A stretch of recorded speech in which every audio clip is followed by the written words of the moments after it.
আজ সকালের 14-এর ফটো ফ্রেমে থাকছে পশ্চিমবঙ্গের তৃণমূল সুপ্রিমো তথা এ রাজ্যের মুখ্যমন্ত্রী মমতা বন্দ্যোপাধ্যায়। আগামীকাল 30শে জানুয়ারি মঙ্গলবার বেলা 2টোয় রায়গঞ্জ স্টেডিয়ামে আসছেন। তিনি সরকারি কাজেই উত্তরবঙ্গ এবং দক্ষিণবঙ্গের বিভিন্ন জেলাগুলির সফরে আসছেন। রায়গঞ্জ বিশ্ববিদ্যালয়ের 11তলা বাড়ির নবনির্মিত ভবন তৈরির কাজ অসমাপ্ত রয়েছে। সামনেই লোকসভা নির্বাচন, মার্চ মাসেই ঘোষিত হবে তার দিনক্ষণ। সেই সময় এই বিশ্ববিদ্যালয়ের নবনির্মিত ভবনের কাজ সমাপ্ত হলেও মডেল কোড অফ কন্ডাক্ট বা নির্বাচনী আচরণ বিধির কারণে তা উদ্বোধন করা যাবে না। তাই রায়গঞ্জের মানুষের আশা, নতুন করে এই ভবনটি উদ্বোধিত হলে ছাত্রছাত্রীরা নিরাপদে ক্লাস করতে পারবেন। কিন্তু আদৌ কি উদ্বোধনের তালিকায় এই ভবনটির নাম রেখেছেন মুখ্যমন্ত্রী? যদিও হয়েও থাকে, তবে তার প্রবেশ পথ কোথায়? এখনো কত টাকা বাকি রয়েছে, যে কারণে 11তলা বাড়িটির উদ্বোধনের কাজ বন্ধ? রায়গঞ্জ বিশ্ববিদ্যালয়ের প্রবেশ পথের দুই দিক বিভিন্ন বেসরকারি প্রতিষ্ঠানের দোকানে পরিপূর্ণ। মিষ্টির দোকানের পুঁতি গন্ধময় জলে নতুন ভবনের ছাত্রছাত্রীদের ক্লাস করানো দায়ের হয়ে দাঁড়াবে। এই দোকানিদের সরানোর ব্যবস্থা হবে কিভাবে? এইসব তুলে ধরবে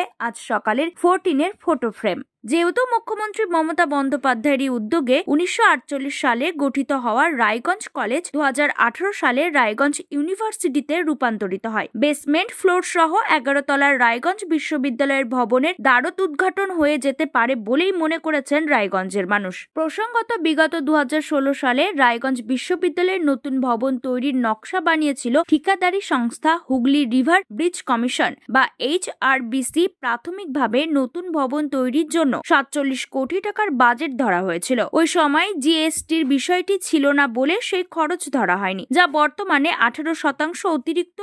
একই সঙ্গে রায়গঞ্জ কলেজের পুরনো ভবনের পাশে যেহেতু বেসমেন্ট অথবা B+ গ্রাউন্ড ফ্লোর বা G+9 অর্থাৎ 11তলা নতুন ভবন তৈরির কাজ শুরু হওয়ায় পুরনো ভবনটি ধসে যাওয়ার আশঙ্কা তৈরি হয়। পুরনো ভবন বাঁচাতে গিয়ে সিট পাইলিং করতে হয় ঠিকাদারি সংস্থা HRBC কে। এরপর কোভিড পরিস্থিতির কারণে প্রায় 2.5 বছর বন্ধ থাকে কাজ। এইসব নানা কারণে বিশ্ববিদ্যালয়ের নতুন ভবন তৈরির জন্য সিভিল খাতের খরচ এক লাফে অনেকটা বেড়ে যায়। নতুন আধুনিক ভবনে 250টি ক্লাসরুম থাকবে, auditorium, state of art, digital লাইব্রেরির মতো সুবিধা থাকবে। তবে বিভিন্ন সময়ে নানা জটিলতার কারণে বিশ্ববিদ্যালয়ের নতুন ভবন নির্মাণের কাজ বারবার থমকে গেছে। রায়গঞ্জ বিশ্ববিদ্যালয়ের রেজিস্ট্রার ডক্টর দুর্লভ সরকার টাইমস 14 বাংলাকে জানিয়েছেন, এই পর্যন্ত 65 কোটি টাকা মঞ্জুর হয়েছে। এখনো ইলেকট্রিক্যাল অংশের জন্য ব্যয় বরাদ্দ ধরা হয়েছে 18 কোটি টাকা। ওই অর্থ পেলে দ্রুততার সঙ্গে রায়গঞ্জ বিশ্ববিদ্যালয়ের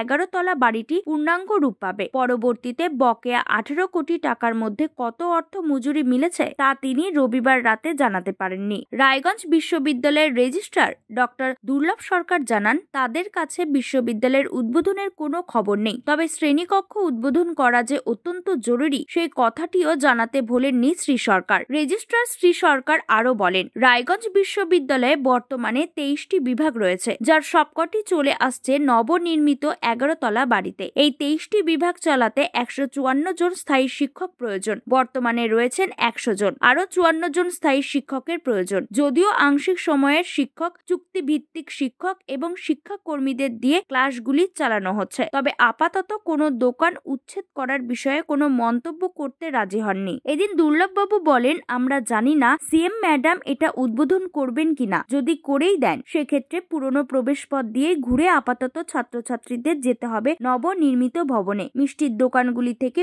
উচ্ছিষ্ট ছানার জলে যে দুর্গন্ধ ছড়াচ্ছে তা তিনি স্বীকার করে নিয়েছেন। তবে নতুন প্রবেশ পথ যদি এমন সুদৃশ্য 11তলা আবাসনের সামনে তৈরি করা না হয়, তবে সেক্ষেত্রে রায়গঞ্জ বিশ্ববিদ্যালয়ের সৌন্দর্যায়নে যে বিঘ্ন ঘটবে তা এক প্রকার পরিষ্কার। উত্তর দিনাজপুরের রায়গঞ্জ বিশ্ববিদ্যালয়ে ঘুরে নিজস্ব প্রতিনিধির রিপোর্ট, টাইমস 14 বাংলা। রোজ সকাল 7টায় অজানা ভিডিও দেখতে ফলো করুন আমাদের টাইমস 14 বাংলার ফেসবুক পেজ এবং সাবস্ক্রাইব করতে ভুলবেন না আমাদের ইউটিউব চ্যানেল টাইমস 14 বাংলা।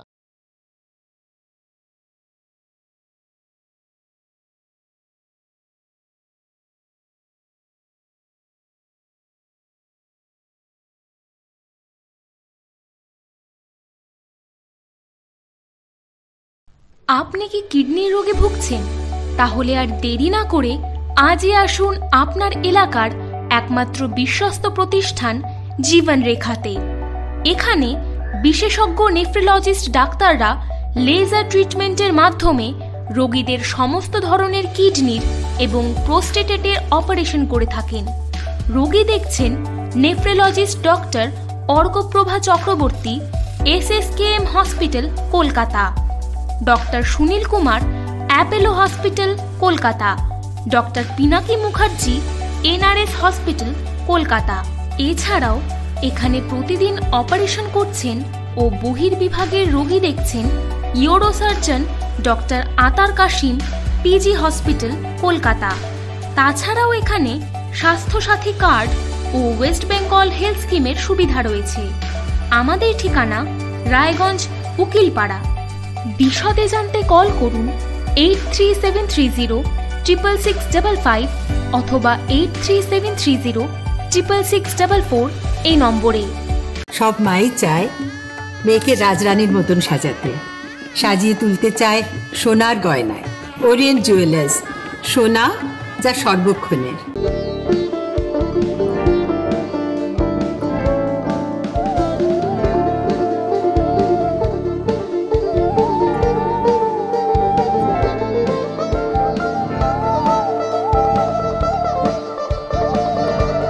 আপনি কি চাকরি পরীক্ষার্থী?